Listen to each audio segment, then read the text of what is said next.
है अगर गुरुवर का सानिध्य पाना तो विद्यासागर.गुरु पर जरूर आना। ओम नमः सिद्धेभ्यः। ओम नमः सिद्धेभ्यः। अहिंसा परमो धर्म की, आचार्य गुरुवर श्री कुंद कुंद भगवान की, आचार्य गुरुवर श्री ज्ञान सागर मुनि महाराज की।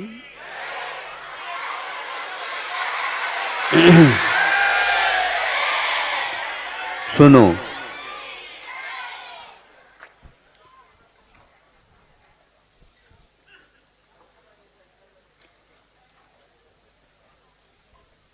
आप लोग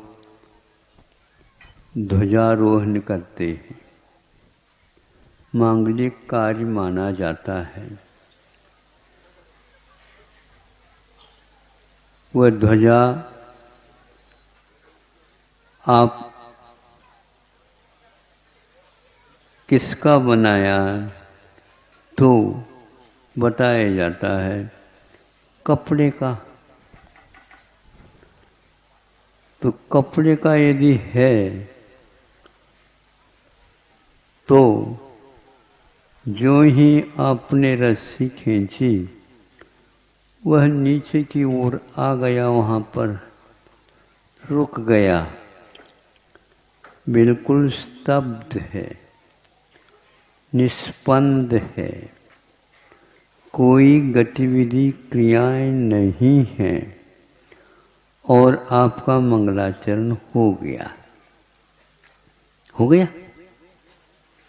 किंतु हम चाहते थे उसमें गतिविधि हो। किंतु गतिविधि के लिए सामसू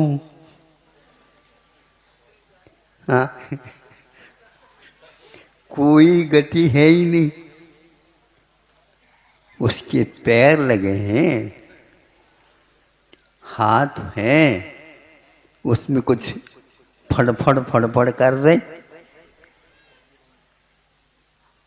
वो कोई हाथ तो है ही नहीं उसके पास, पैर तो है ही नहीं।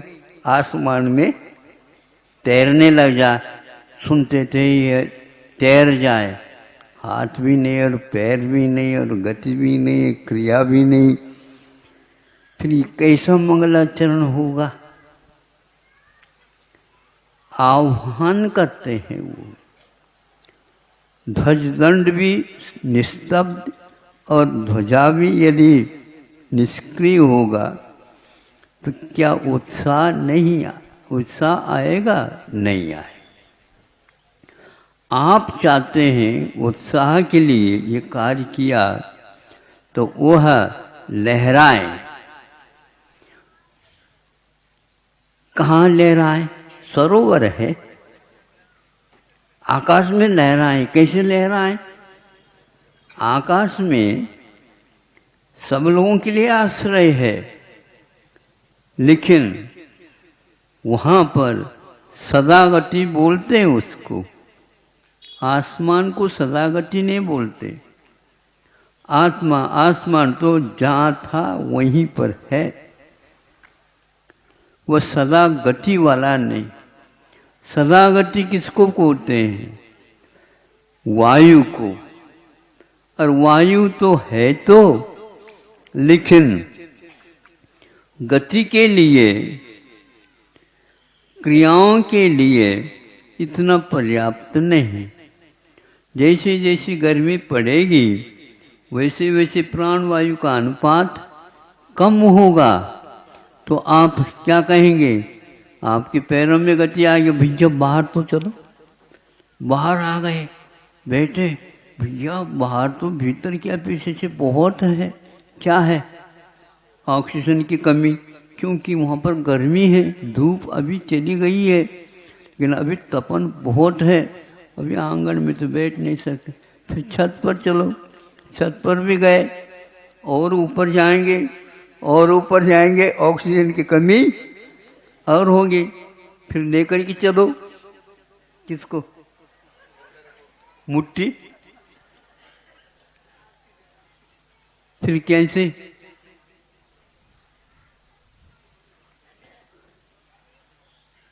कृत्रिम प्राणवायु ले आओ। वेंटिलेटर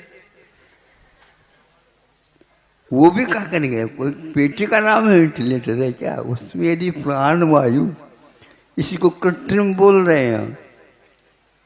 अकृत्रिम चैत्यालय की पूजन करने वालों, कृत्रिम की सही सही नहीं कर पा रहे तो अकृत्रिम मिलेंगे कैसे आपको? तो वायु के बिना आपका पेट में भी स्पंदन नहीं होगा।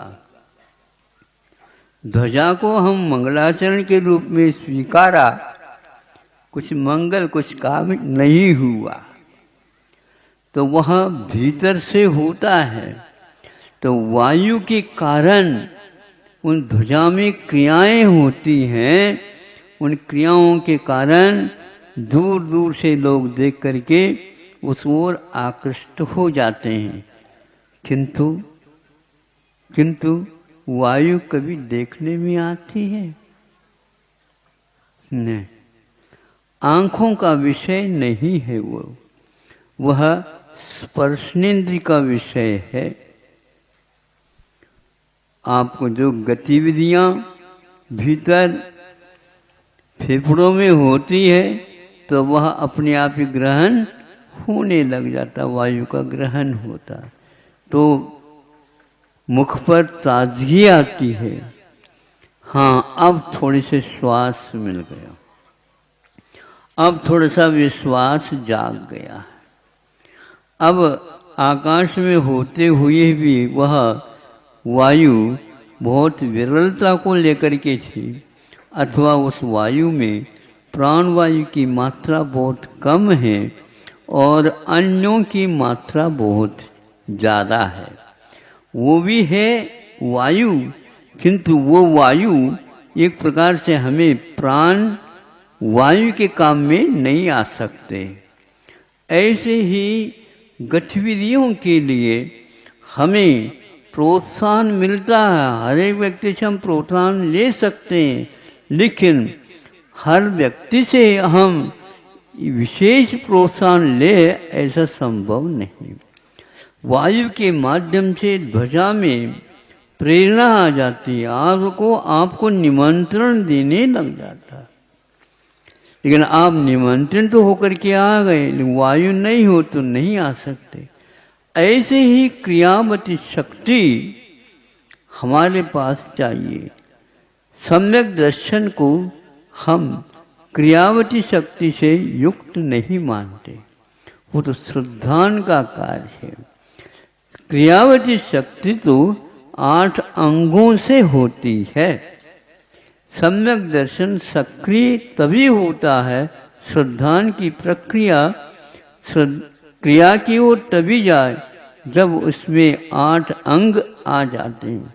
और 8 अंग जो है एक प्रकार से अंगी को स्पंदित करने में कारण हो जाते हैं।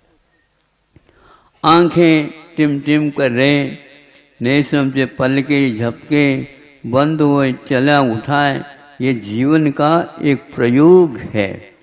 इसके माध्यम से ही हम अनुमान कर सकते हैं इसकी जिंदगी अभी कितनी है। इसी प्रकार पैरों में चलने की क्षमता नहीं है, तो 2 पैर थे, 2 और आ गए।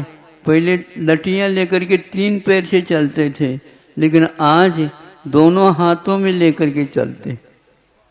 हाँ, अब आप वही नाम जानो। हाँ। 2 पैर तो चल रहे हैं, लेकिन हाथ भी चल रहे हैं। किसी को दोनों हाथ ऊपर उठा करके रखते हैं, कोई तो यूं चलते हैं। ये गति भीतर अपने पास क्षमता है तभी आई, नहीं तो खरीद करके रख लो, उससे कोई मतलब नहीं है। तो फिर कुर्सी पर बिठाओ, फिर क्या करो?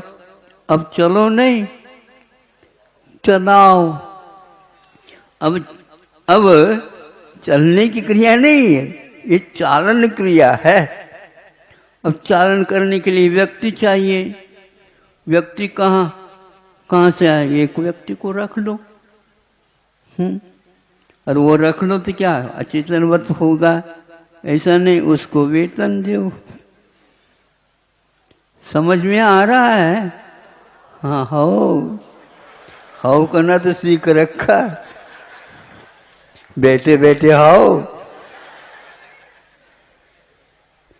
जब क्रियाएं अनुरूप नहीं होती है तो फिर उसको बताना पड़ता है, तुम योग्य नहीं हो, तुम अब जा सकते हो। कैसे जाऊं मैं? नियुक्त किया गया था। हाँ, नियुक्त को किया गया था, लेकिन आपके हाथ से ही लिखा गया था कि मैं ये कार्य करूंगा। ये कार्य नहीं हो रहा है, इसलिए आप अब जा सकते नहीं, आप जाइए। यदि नहीं जाते हैं तो बोलो आगे क्या किया जाता? रास्ता सीधा है। नहीं समझे? इसका अर्थ क्या है? अब यहां पर आप योग्यता परम आवश्यक है। सम्यक दर्शन में क्रिया करने की क्षमता नहीं है, किंतु उसके साथ इन 8 अंगों का यदि मेल हो जाता है तो वह देखने में नहीं आता भीतर से, किंतु इसके कारण भीतर क्या उसकी क्षमता है कि ज्ञात हो जाता है। इसके लिए सक्रिय सम्यक दर्शन कहा जाता है। आपकी आस्था कितनी है ये ज्ञात हो जाती है। अनुपात से ही उसको अंक मिलेंगे अवश्य, लेकिन अनुपात से ही मिलेंगे। अनुपात एक शब्द ऐसा है कि वह धर्म कांटे का काम करता है। धर्म कांटा ऐसा है, 2 बाल्टियों के ऊपर वह आधारित है, ऊपर रहता है, लेकिन बाल्टियों की क्षमता क्या है वह अपने उस कांटे के माध्यम से जान लेते हैं। वह सही उत्तर देता रहता है। इसके पास इतनी योग्यता है, इसका मूल्य यह निर्धारित है। सम्यक दर्शन बहुमूल्य होते हुए भी उनमें बहुमूल्यता क्या है इसको बताने वाला हमारी सक्रियता ही है। हम कितने सजग हैं, हम कितने सक्रिय हैं, हम कितने उद्यमशील हैं, हमारी आस्था का वह अनुपात कितना है अपने आप ज्ञात होता है। बैठे रहने से काम नहीं होता, नहीं समझे? संकेत भी देना पड़ता। संकेत देने मात्र से यदि काम नहीं होता तो जिसे संकेत दिया जाता वो उसको कहा जा सकता आपके स्थान पर हम दूसरे व्यक्ति की नियुक्ति कर सकते हैं। यदि नहीं कर पाएंगे तो यह जो आप उद्देश्य कार्य कर रहे हो वो नहीं हो पाएगा। इसलिए हर क्षेत्र में आपकी एक विधि होती है और आपके पास निधि भी होती है, दोनों की बात होती है। और महाराज विधि और निधि दोनों होते हैं, लेकिन सन्निधि नहीं रहेगी तो कछु नहीं होता। और हम ये कहते हैं सन्निधि होने के उपरांत भी कछु नहीं होते हैं।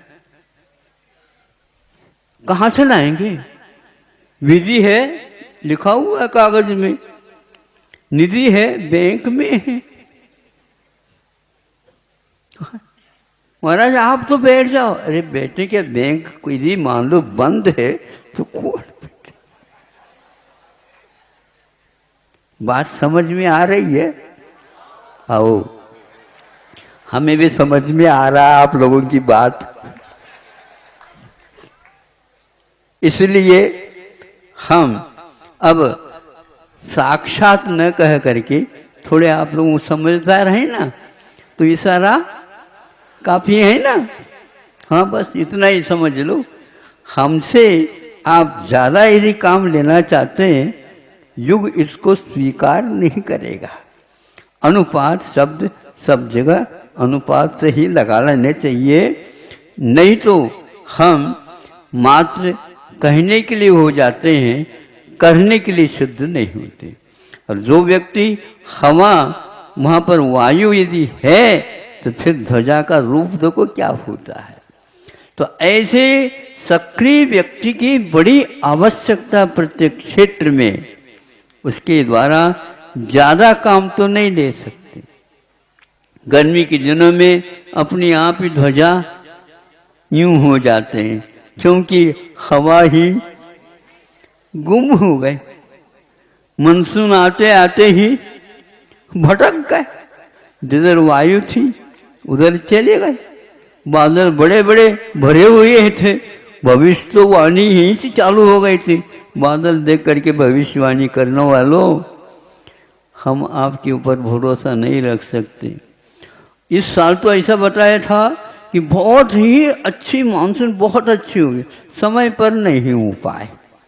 तो काय की भविष्यवाणी, ये तो भूतवाणी हो गई।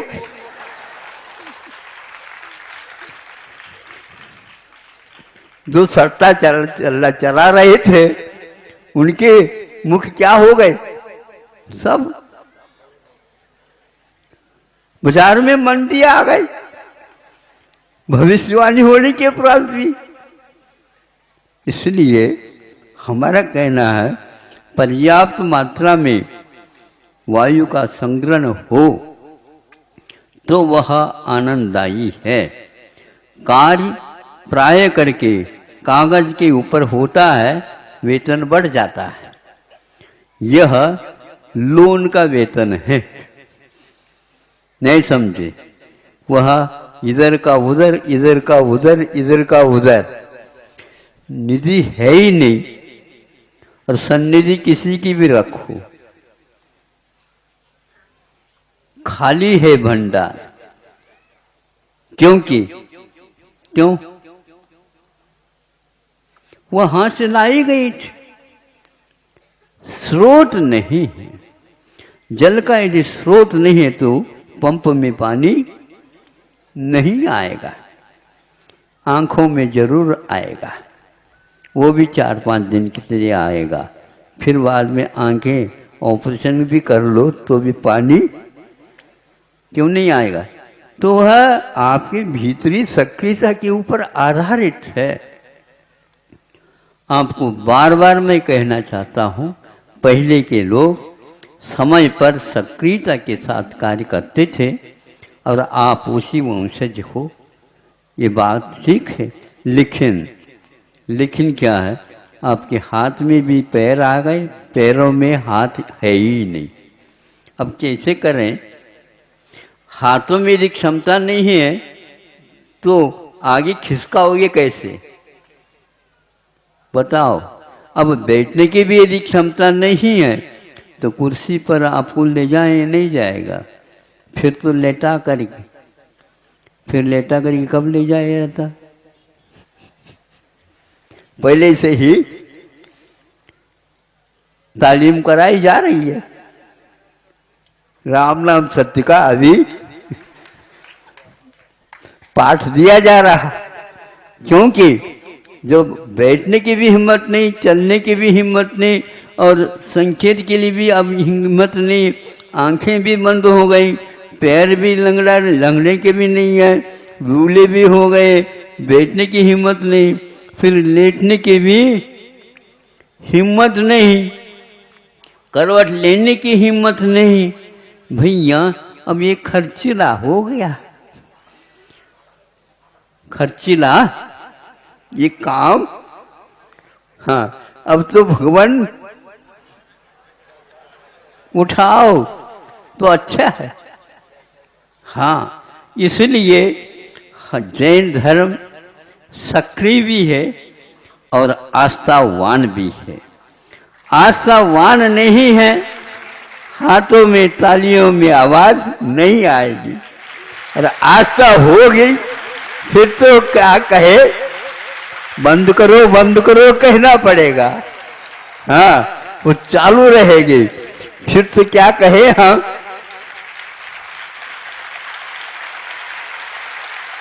हमारे अनुपस्थिति में भी ऐसा ही कार्य हो तो हम समझे कि हाँ यहाँ की लोग सक्रिय है, नहीं तो ऊंसे ही कर दोगे तो हमारा बैठना भी ऊंसे ही हो सकता है। ऐसा ही कर ले। नहीं, अच्छा, आपके नहीं का महत्व कब तक होगा? इसीलिए आप लोग समझदार है, ज्यादा कहना अच्छा भी नहीं माना जाता। इतना पर्याप्त है। 10-20 मिनट हो गए। सक्रिय सम्यक दर्शन केवल क्रिया का नाम ही नहीं है और केवल आस्था का भी नाम नहीं है, और आस्था के साथ वह रास्ता पर चलने की क्रिया है। महावीर जयंती हो गई, इसका अर्थ ये नहीं है कि आप लोग जबलपुर वाले बहुत सक्रिय है। 1 वर्ष तक वह अपना प्रभाव डाले तब ठीक है, नहीं है तो फिर वह रबर स्टाम्प जैसे ही है, कोई मतलब नहीं होता है। उस मुद्रा को हम सक्रिय तभी मानते हैं, गतिविधियाँ भी आपकी तत्संबंधी होना चाहिए। सक्रिय जो समाज होता है, आस्था के साथ सक्रिय होता है, यद्वा तद्वा चलना ध्वजा का सही नहीं माना जाता, वह मंगलकारी नहीं माना जाता, किंतु वह अनुपात से जिस दिशा की ओर जाना चाहिए उसी दिशा की ओर जाता है तो मंगलकारी माना जाता है।